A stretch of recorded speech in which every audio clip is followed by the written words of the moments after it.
all was quiet in the winter storm in March. And gas was $5 a gallon, or approaching that. And nobody could even ride a motorcycle in this weather.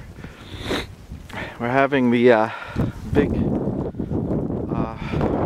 March 7th storm, the 6th worst storm. And my rabbit's even saying, hey, what's up? And my trees are covered with snow.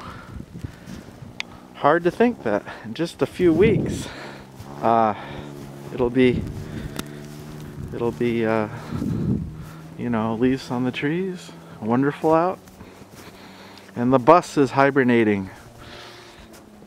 Yes it is. Trying to dig out here. The snow is heavy, and it's just been snowing for about, I don't know, hours and hours and hours, 12 hours or more. So nobody's going anywhere. Nice out.